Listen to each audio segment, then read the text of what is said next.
Hi, I'm Malin, your spiritual science nerd, exploring life freely and figuring it out as I go. And I'm Jordan, your storyteller trying to make a difference, find myself in motherhood, and raise two fiery daughters at the same time. Together, we are two Leo moons, proof that there is no one way to be a woman. Yes.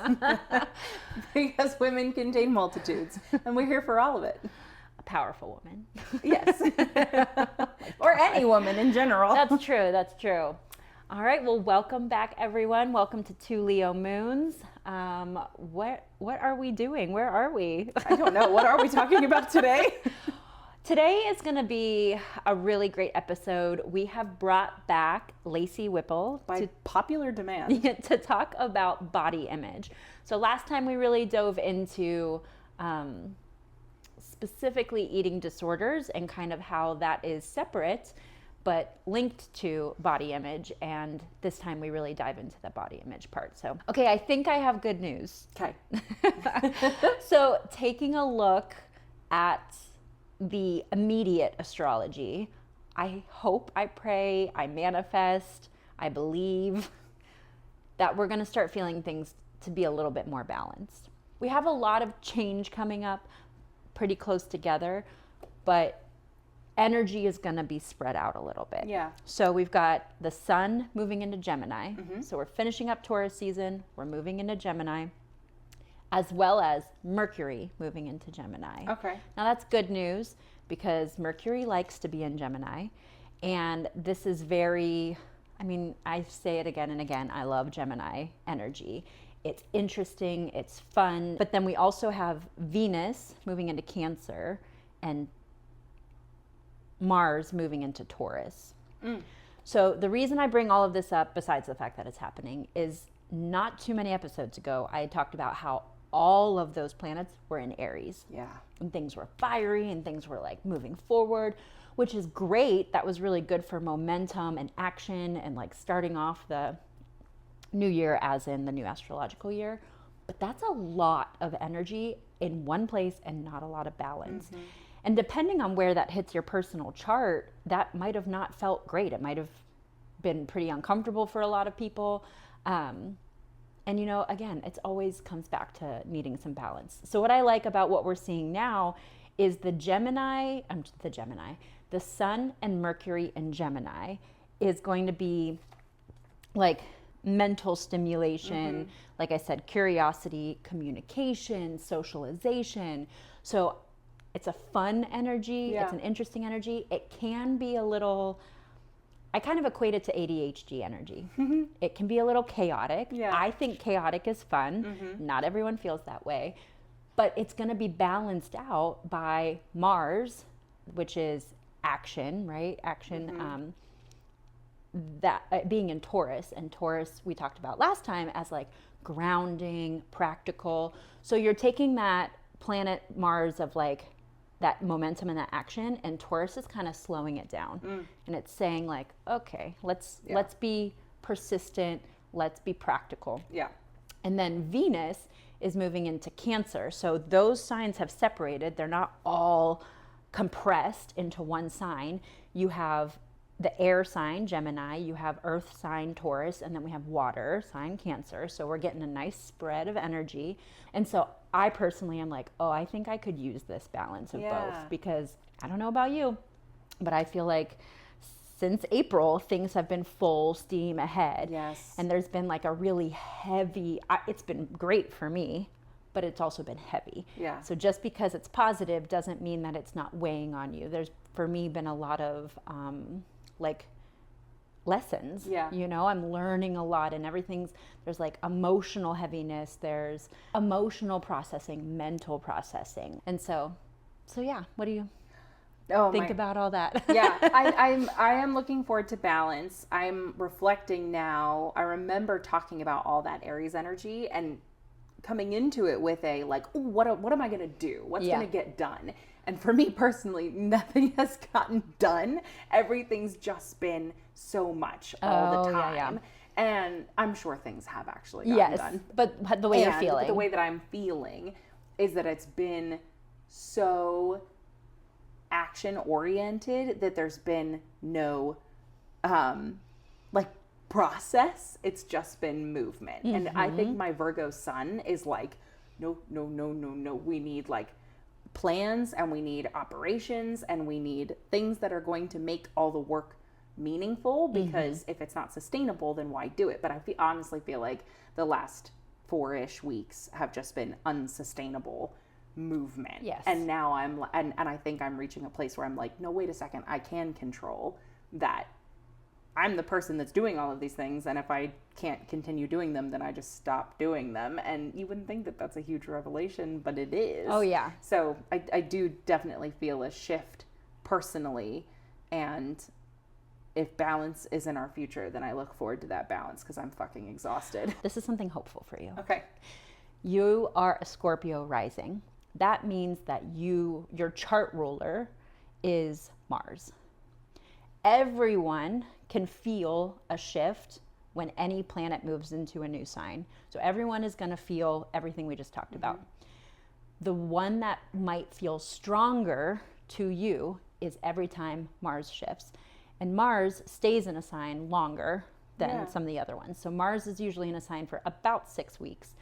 So Mars has been in Aries the last 6 weeks. Wow. And Mars is the one that is going to move into Taurus. So you have for 6 weeks your chart has been ruled by Mars being in Aries in that fiery energy. And now, like we just said, Taurus is going to ask what's actually sustainable, that you have all these ideas, all this action, all this like excitement. And now your energy is going to shift with what's practical, what's sustainable. Let's be patient. Not everything has to be done right now. Yeah. That's going to be stronger for you than it is for me. So what planet rules? Okay, so since we're doing our astrology vibe check, my partner is a Capricorn sun and a Taurus moon and a Cancer rising.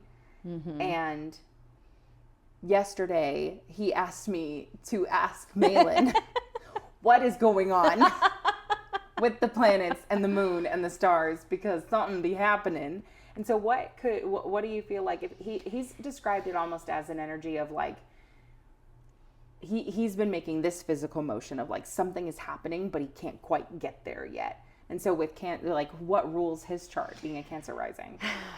Okay, I'm actually not going to start with that for him, because I almost feel like what I'll say about his rulership does not support how he's feeling. What I think he's being affected by is that he's an Earth sun and an Earth moon. Yeah. And specifically a Taurus moon. And we've been in Taurus season. Yeah. So that just means that the sun is conjunct his moon. And we are already well aware that your husband, but also earth signs in general, especially an Earth moon, they struggle with their emotions. They struggle in expressing them and not intellectualizing them and just sitting with them. Yeah. They want to let's be practical about it. And emotions are not practical. So that's a difficult energy for a Taurus moon to experience. Yeah. So I bet you there's some of that going on for him, but we're about to move out of that. A Cancer rising is ruled by the moon, which makes them one of the most volatile. I mean, and he can't feel his feelings. Yes, and being a Cancer rising, he comes off as very emotional. Yeah. Okay, but so I could probably dig into his chart and find a lot of tension that he deals with on a regular basis. But the moon is shifting every 2.5 days, so that is highly affecting a Cancer rising. So I don't think it's his rising. I don't think it's his chart ruler that's affecting him. I think for him it is more so he is an Earth sign, and we have been in a lot of fire. Yeah. And I think he needs the balance that is about to come. So I hope that he starts to feel better. I hope what's happening is you both are just feeling the exhaustion of the high intensity, and that we're going to start almost like an energy burnout. Yes. Like we've reached the point, like I'm out. Yeah. I'm tapped out. I can jump into the political stuff. Yeah. I'll keep it pretty light this week. I'll say that, this is coming out on Thursday. So right now in Texas, we are in the middle of the primary runoffs. So if you are in Texas, make sure you get out and vote. You can find all the information you need at vote411.org. I'm always going to push you to go out and do your civic duty and make your voice heard. I truly do believe that participating in our democracy is the best way that we can take it back and make sure that it works for us. But very, very briefly this week, I just wanted to draw some attention to AOC, who had an incredible interview earlier this week when she was asked for the 1,000th time if she's going to run for president in 2028. We are barely creeping towards the midterm elections in 2026, and people are already conspiring and wondering who is going to be the Democratic and Republican nominee for 2028. Who's going to be this? Who's going to be that? New York Times is putting out names and polls and numbers, and it's so dang early. And so AOC's gotten this question a dozen times. And last week she answered it in such an incredible way, where she basically said, I'm not running to be something. I'm running to do something. Ooh. And I was like, oh, what an incredible show of values. And I think we're seeing that with elected leaders like Mamdani, like AOC, Yeah. who are actually making differences for their constituencies. And so I encourage you, as you're thinking about who am I going to vote for in this runoff, or who am I going to vote for heading into the 2026 election, what are these people doing? What have they promised to do? What are their records? What are the actions behind their words? I love because that. I truly, we need more people in office that are running to do something instead of to be something. You know, voting records wise, if they have previously held office, all of their votes are public record. It takes a lot of digging to go and figure out who's actually voted on what. But a lot of organizations, I'll plug the Sierra Club Lone Star chapter in Texas, create scorecards at the end of each legislative session. So if you're interested in a quick preview at how a legislator voted in a previous legislative session, you can look at these scorecards that are put out by organizations like Sierra Club, the AFL-CIO, Planned Parenthood, organizations that are going to break down those individual votes and explain to you why an elected official should or shouldn't have supported it, and then what they actually did when the bill came to the floor. So those are great tools to look at like a quick glance how they voted, and then that tells you if they walk the walk when they talk the talk. Scoops. So I feel like we've chatted quite a bit. I want to keep my scoop short and sweet, but I will say I think my solo scoop, is that I am in a place right now where I'm so grateful that so much of my energy can go towards work that feels meaningful. And I'm in a place where that work and energy that I give feels really valued and appreciated. Good. So while I felt appreciated at other places, I felt like I had to be different. I had to improve in ways that I naturally wasn't great, which is fine. I'm all about self-improvement, but I feel like what I'm learning right now is that internally, I am very driven to be better. Yeah. Internally, I am very driven to improve. And when that pressure comes externally, I am super resistant to it. It does not feel good to have anybody else tell me to be anything but what I am. But if you just appreciate what's already there, I have an internal motivator that's like, keep going, be better, keep growing. And I feel like that is the kind of space I'm in, where it's like there's autonomy for my own growth. And I understand that not everybody is like that. And so you have to manage those people differently. But I feel like I am being managed by the right people in the right environment to let myself shine as bright as I can. So that feels good. That's amazing. Yeah, I mean, it's been a road, but I'm feeling really good right now. So yeah, that's my scoop. Oh my gosh, good scoop.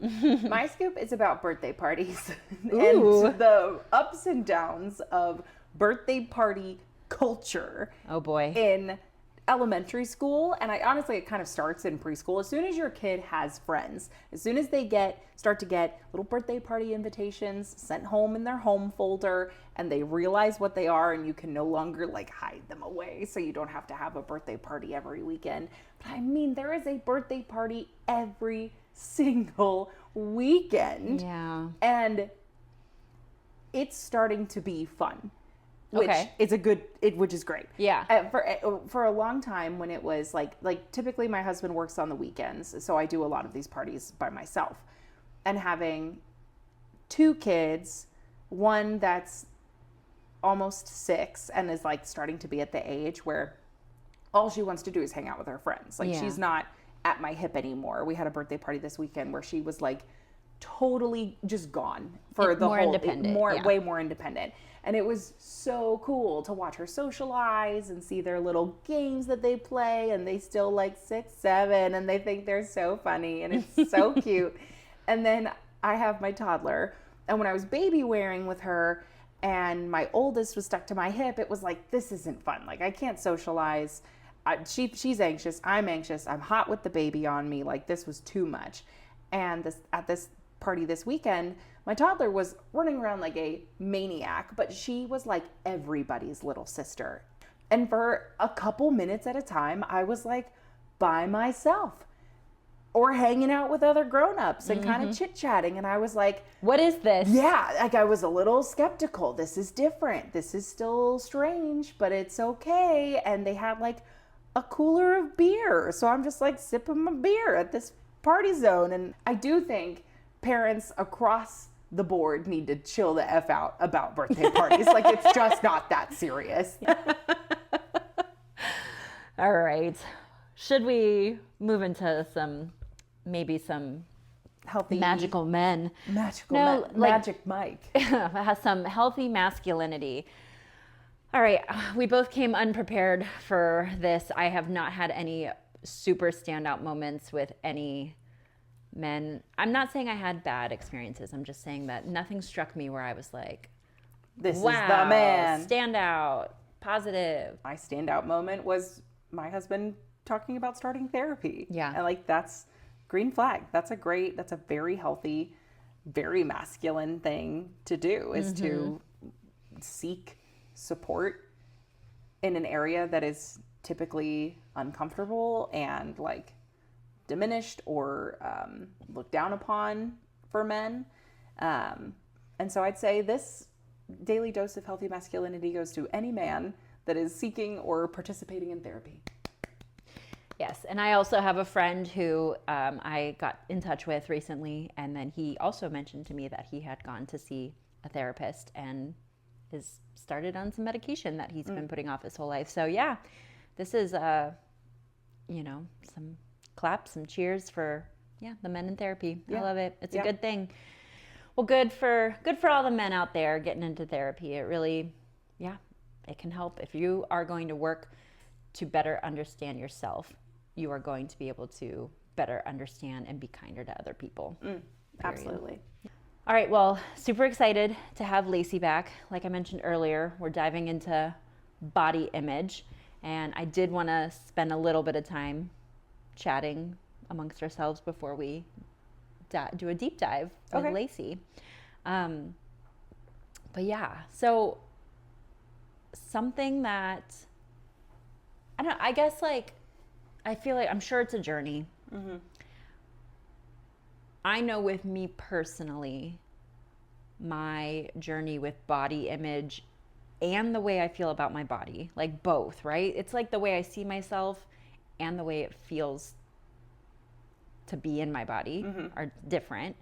And they've changed. And I will be honest, something that I am feeling right now, and this is me being super vulnerable, like this is the reality of my life, is that I don't feel like I look that different from 10 years ago, but I do.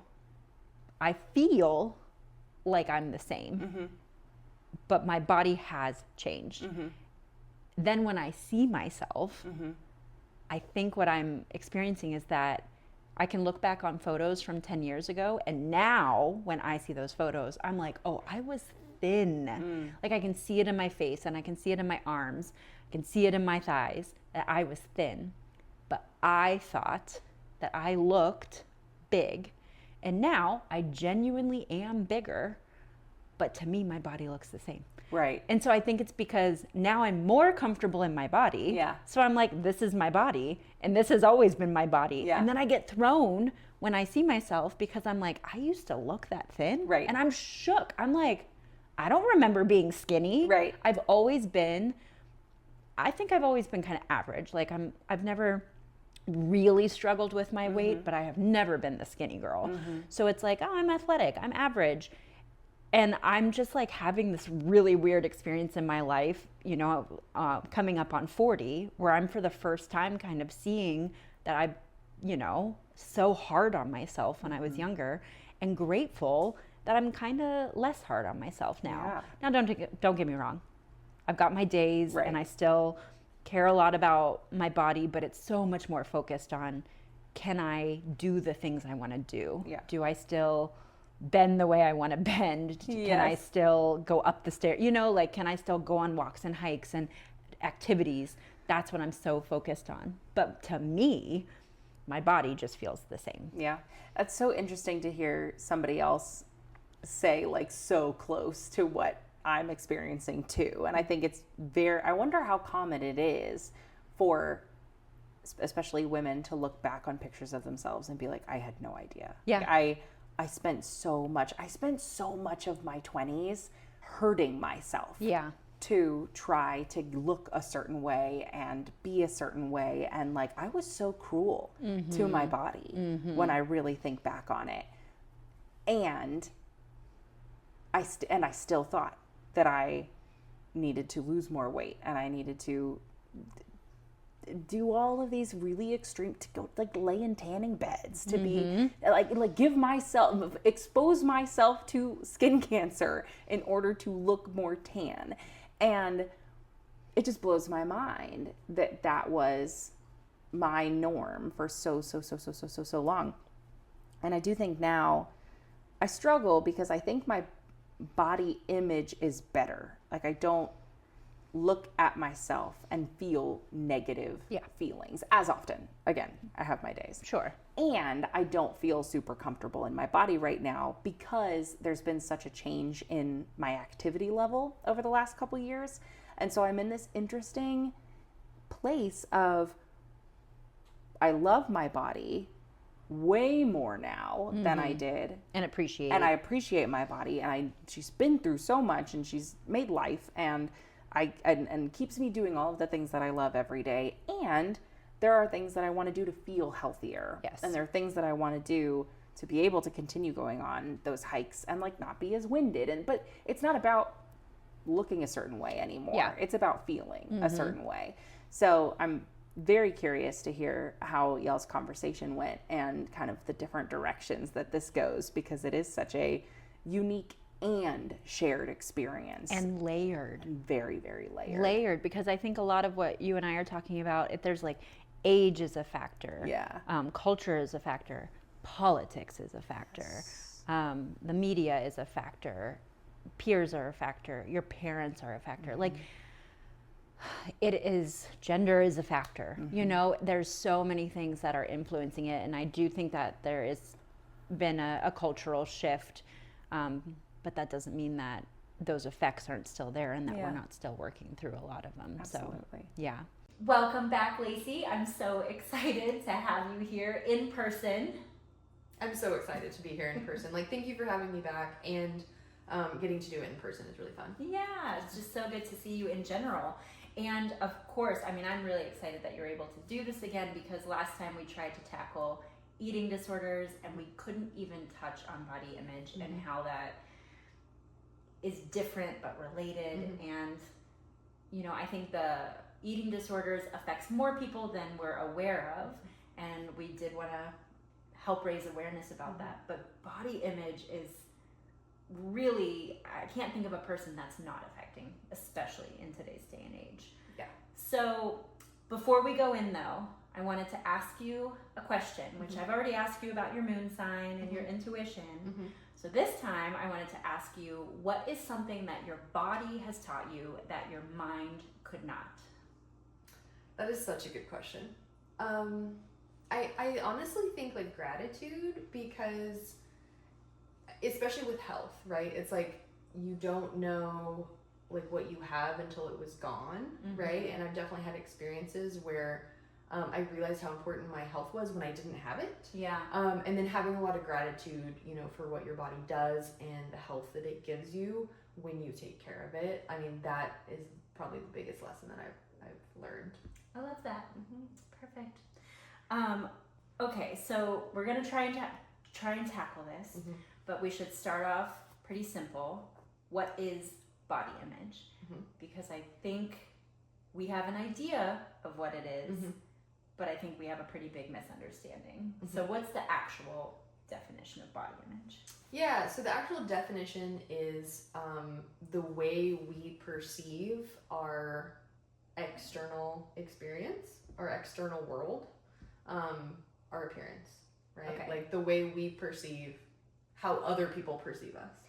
Okay. If that makes sense. Gotcha. That's pretty meta. Yeah. Okay. It is. But it's very external, right? And so when I'm talking about body image, I always want to bring up this idea of embodiment, right?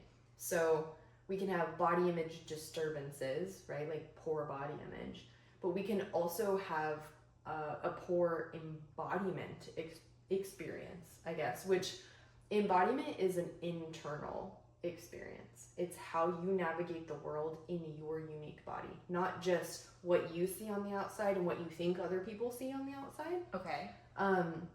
It is more about how you navigate living inside the body that you have. So talking about body image and what we think of ourselves, how we feel about ourselves, how is that, when does that really develop, and how has the millennial experience of being raised during a time when diet culture was huge, heroin chic was huge, and I just feel like it was really blatantly in the media when we were kids, of especially towards women, of what especially like fat looked like. So I always think about like a performance by Britney Spears where I think she was wearing like a crop top and there was news everywhere about how she had gained weight. And I remember being 12 and looking at that and thinking, wow, she did get fat. And I've seen that image now as an adult and I'm like, what was I thinking? Like that's, I mean, it looks insane to me now. But I mean, I remember being like, that's not how a healthy body looks. And now I'm like, she's so fit. Like she's so fit. And so what has happened? What has happened to our generation? How did that happen, and how does it influence us now as adults? Oh yeah, I think that speaks to like the internalization of a like social message, right? Like the message was, this is a healthy person, this is not a healthy person, or this is a thin person, and this is a fat person. Okay. And it's taking those messages and internalizing them, and it impacts how you kind of interact with the world and view the world. Someone who lived in another country, let's take, I know about some research in like Fiji, right? Okay. When they did not have television, they did not have American or westernized television, they had beauty pageants where the larger your body was, the more beautiful you were. American television came to these like tribes or cultures and they're like, is that what we're supposed to look like? Have we been doing it wrong this whole time? So those images are culturally defined. They said, look at how fat Britney Spears is, and everyone's like, yeah, she's fat. Someone who never experienced that might not even think that. So you don't even have to be a child necessarily for that messaging to really influence you. Oh, for sure. But I think it internalizes as children, and it's internalizing younger and younger now because of social media and their exposure to social media. Like, wow. Okay. younger, right? But Yeah. like, 12, we were seeing more of the like media images and movies and magazines and whatever when we were young, and we didn't have the social media quite yet.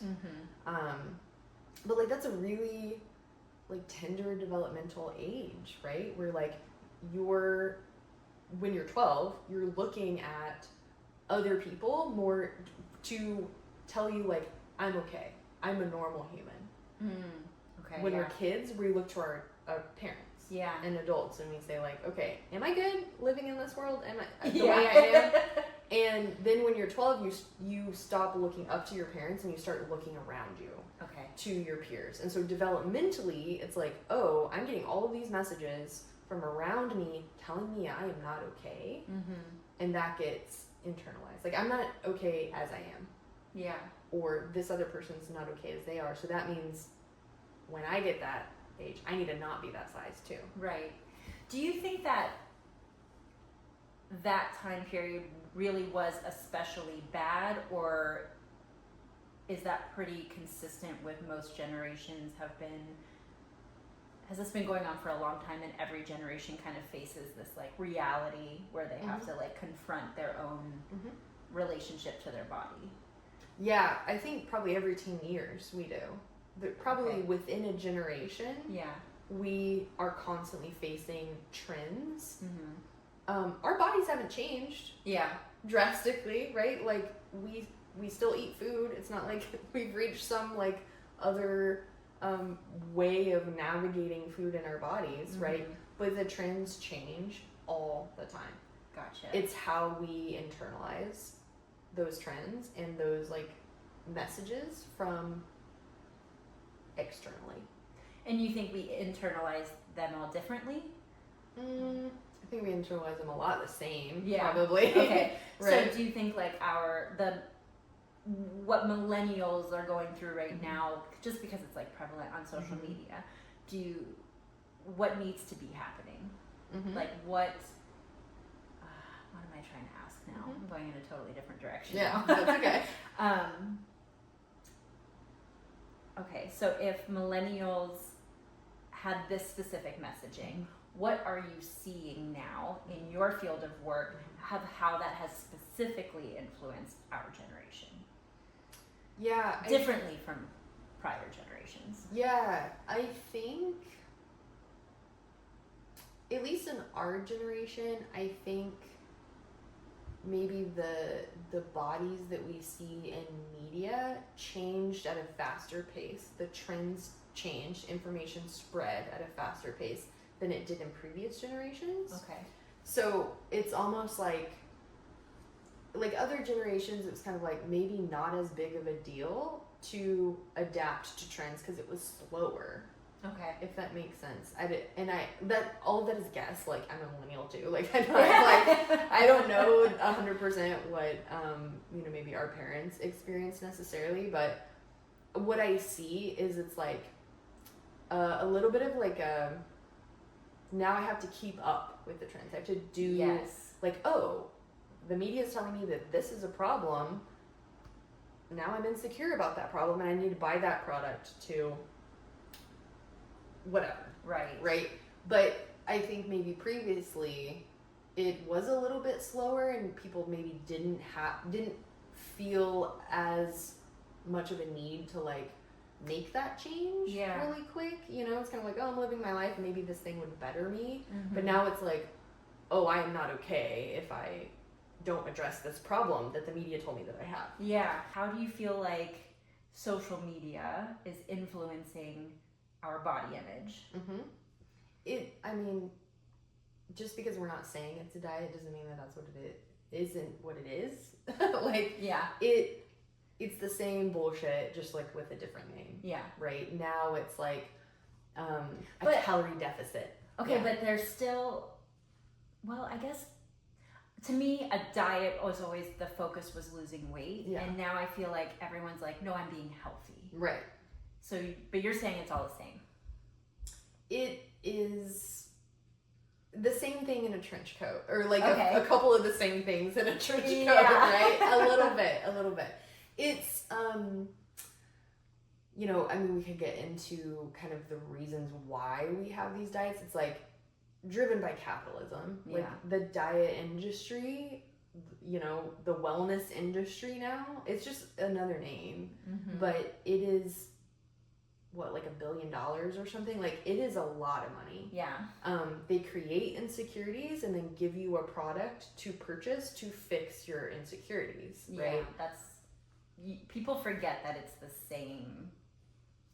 What's the word I want there? Like, it's coming from the same. Oh, the same place. The same place. For sure. The person who is basically someone is taking advantage of you. They know how to get you to behave to make them more money. Yes. Yeah. Absolutely. And now it's just like, oh, you know, pay attention to all these things you need supplements for, you know, or whatever. Like, it really is a new tactic. Okay. For some of the same stuff.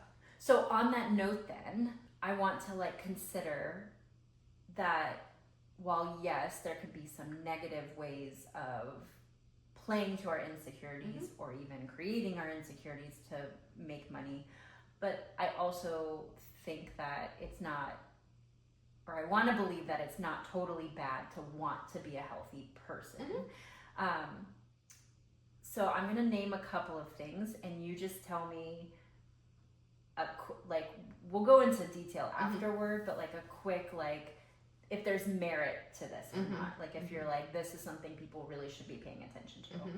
So I'm worried I am not getting enough protein and everyone is pushing protein. How, like, do we really, really need protein? Like, this new idea that we need more than we thought we did, like, is that real? I'm going to preempt this by saying I'm not a dietitian. Okay. So anything I say about food is preempted with that, right? Like, I work with eating disorders, so I talk a lot about food specifically. But I also work directly with a lot of dietitians who specialize in eating disorders. So I hear a lot of information rooted in like registered dietitians, right? Yeah.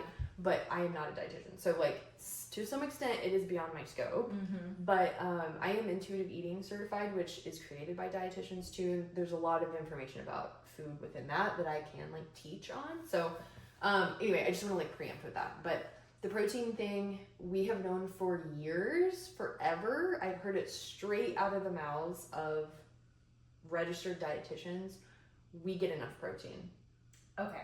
We probably don't need as much as we did even when it was just kind of like a gym culture thing. It was like, oh yeah, protein is like a big gym thing, but now it's kind of infiltrated just normal life. Okay, what about, like, I see, and something I'm definitely worried about and have actually gone and paid money to look into is like my hormones aren't balanced.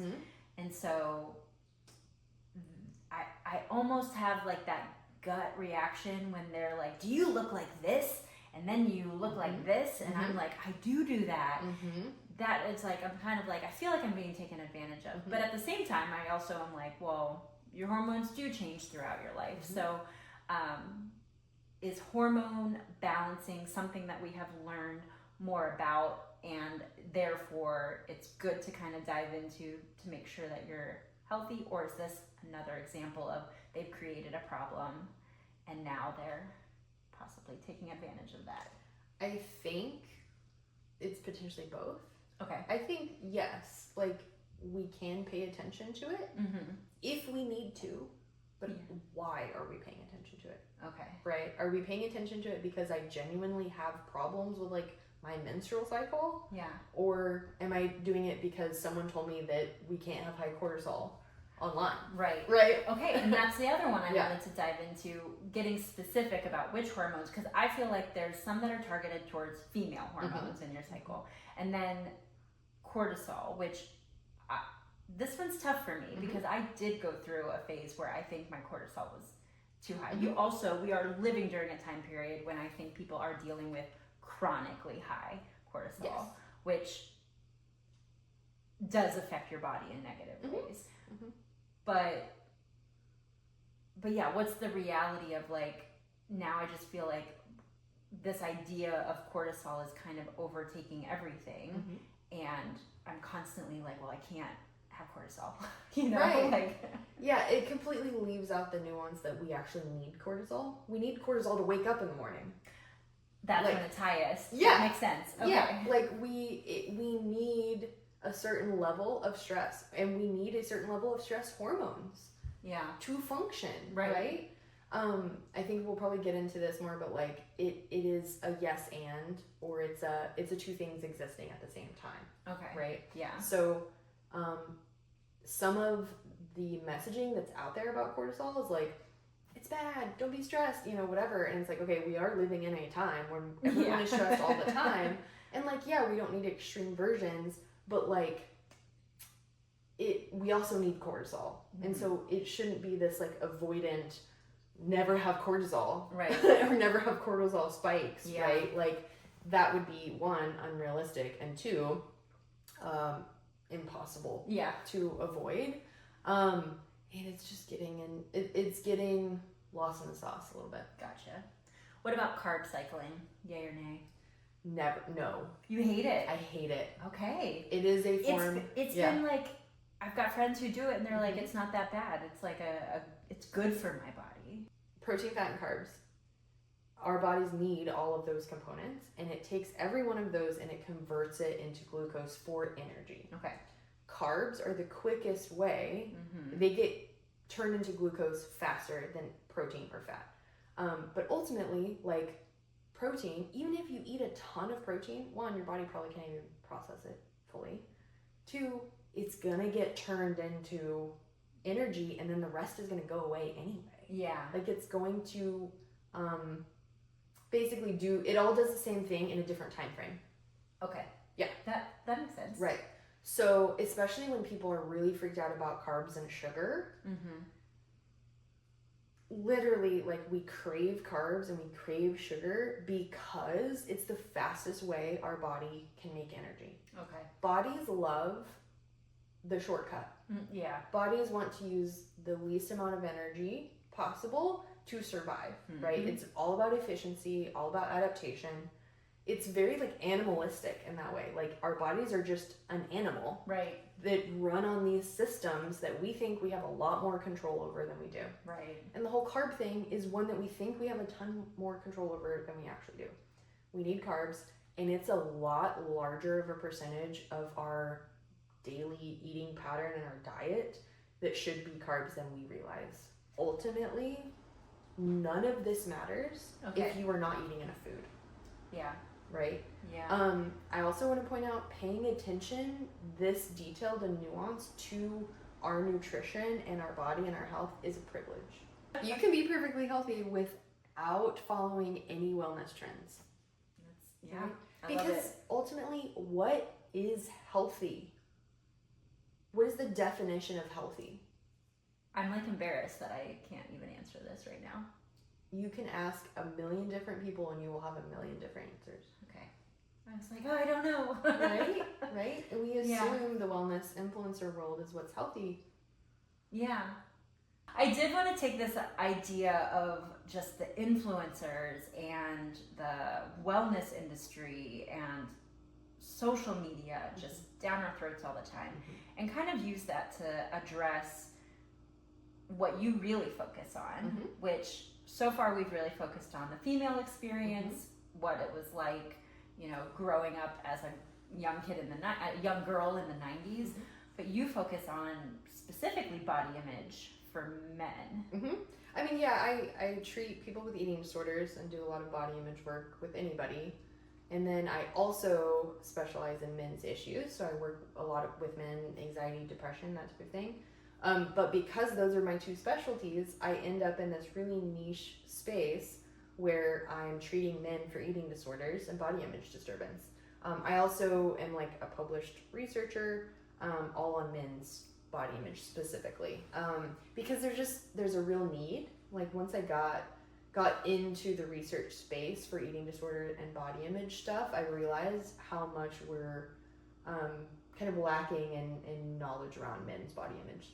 So, do you think that the issues facing men have always been there and they haven't been addressed, or has our current culture kind of influenced that it is affecting men now?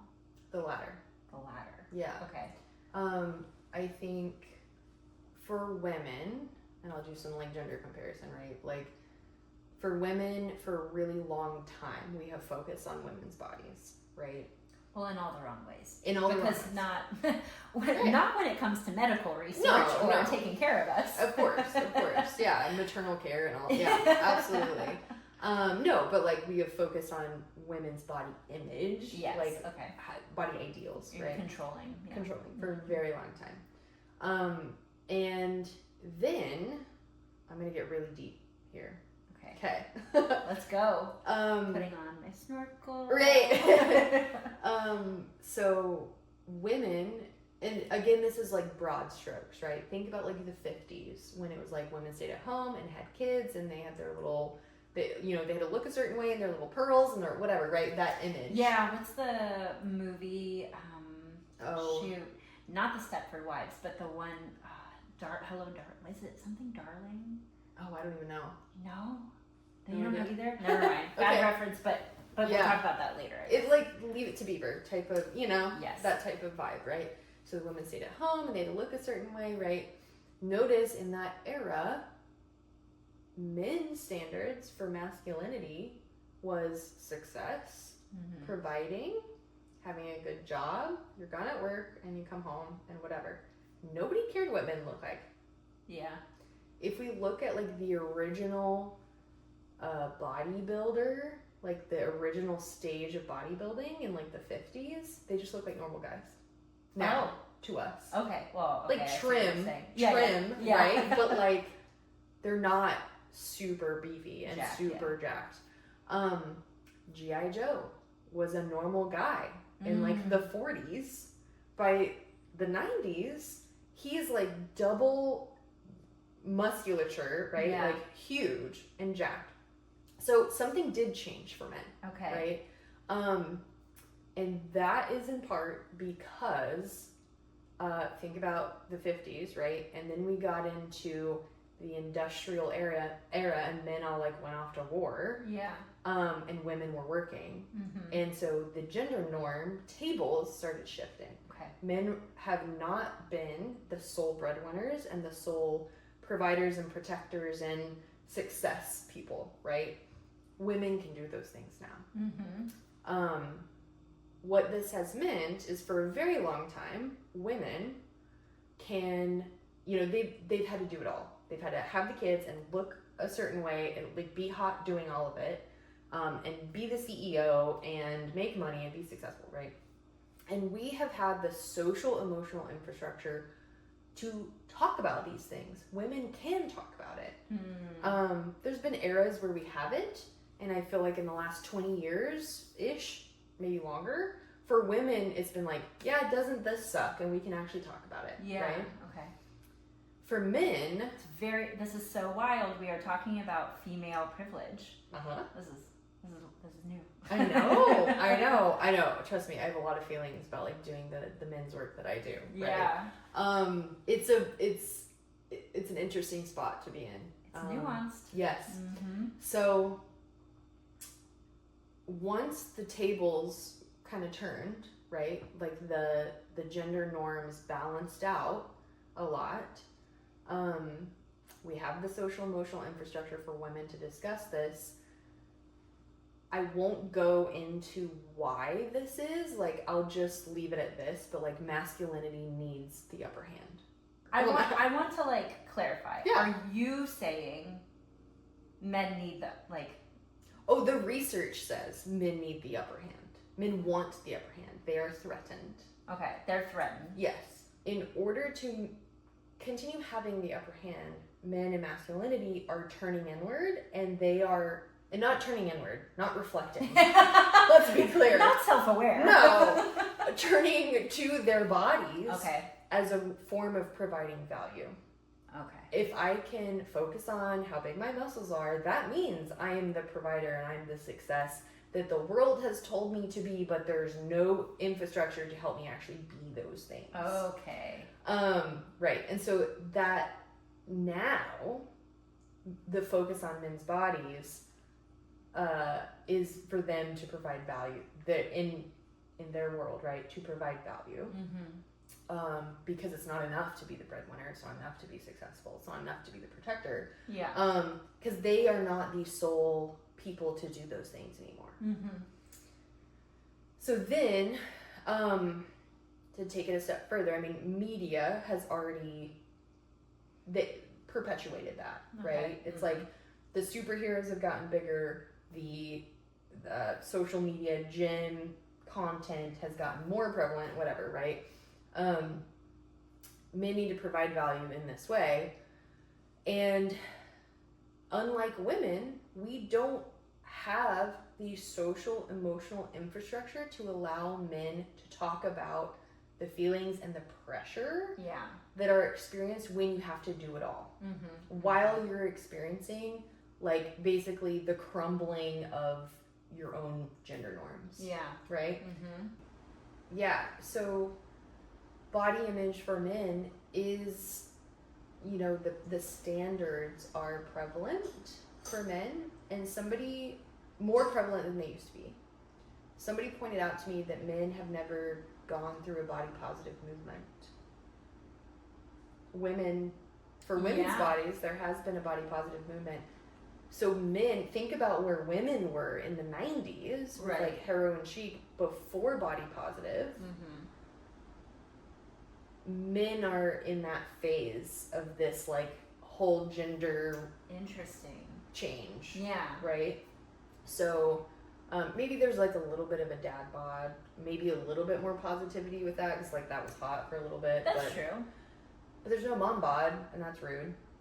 You know, like but like men, the level that men are experiencing this standard to look a certain way is almost like where it was for women in the 90s. Okay.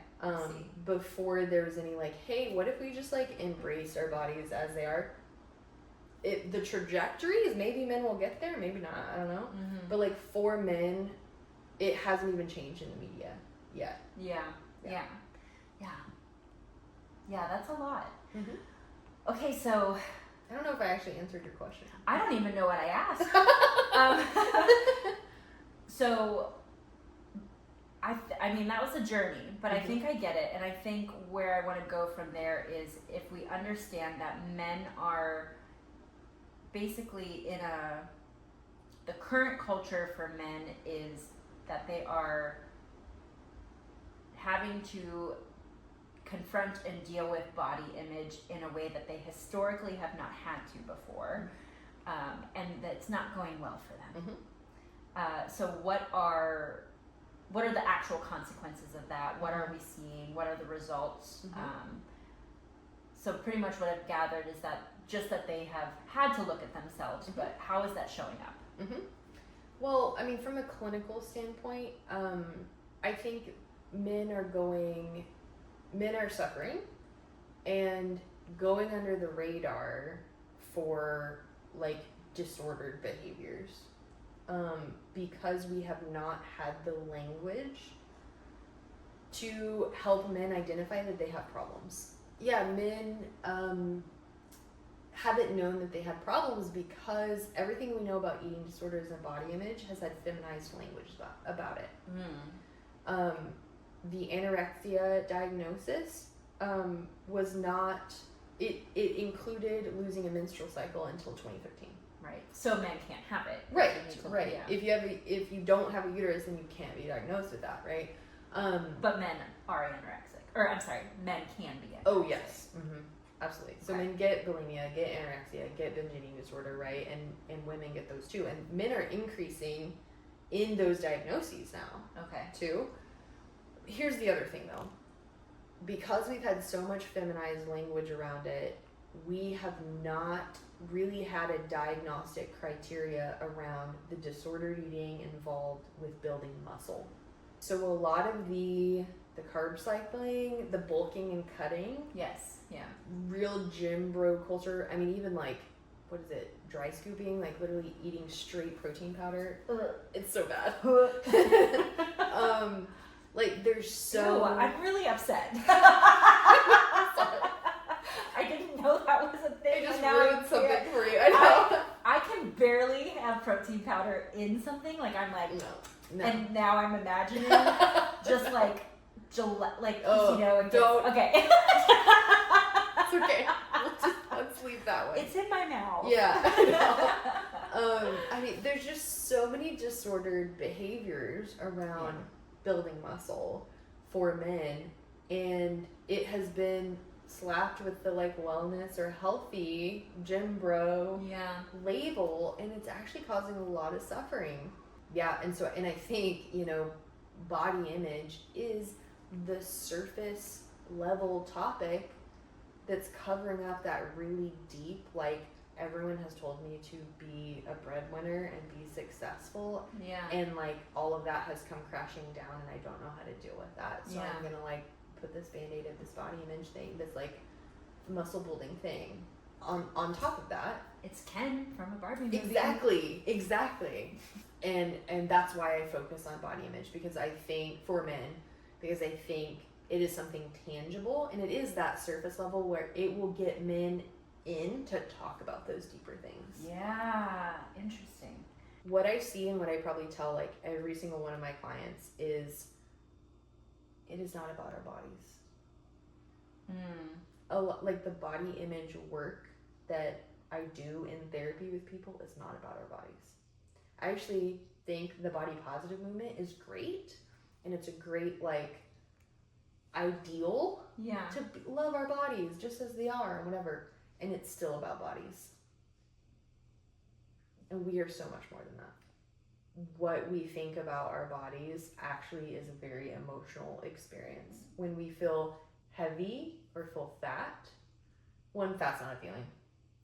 Okay. Yeah. But yeah, I say it all the time. Yeah. But when we feel heavy, where else in your life do you feel heavy? Mm-hmm. What other emotions are coming up? Because I guarantee you it is not just about your body. Yeah. And that doesn't change the experience we have in our body and like being frustrated with it sometimes. Mm-hmm. But we use it as the scapegoat. Yeah. For everything else. Thank you so much for being here again. Yeah. So thank you so much, Laci, again for being a guest on the podcast and sharing all of your incredible knowledge. Jordan and I wanted to come back together to kind of like recap everything, because I just felt like she shared so much incredible information. And again, you know, I mentioned this earlier, it's so layered and it's so complex, and she really dives into how this is not just affecting women, whereas I would say traditionally society has put more pressure on women. Yeah. But you know, after talking to her, we can really see that that is starting to affect men as well, which is a wild experience. And I think that that's going to have some really big repercussions in our society as far as culturally, how do we handle that? When by no means am I saying it was ever okay for it to be handed to women, but it's just such an unhealthy way to live with this expectation on yourself. Yeah. Well, I hope you guys enjoyed. So thank you so much for tuning in, and follow us, like, subscribe, comment, tell us what you're enjoying, tell us what you want to see more of, and we'll see you next time. Yeah, and I'll just put out there really quickly, we've been thinking about how we can get in touch with women-owned businesses that we can potentially collaborate with or talk about on the show. So if you support or are excited about or own a small business that you'd like to be featured on Tulio Moons, we'd love to check it out. So awesome. Can't wait to hear from you. Until next time. Yay!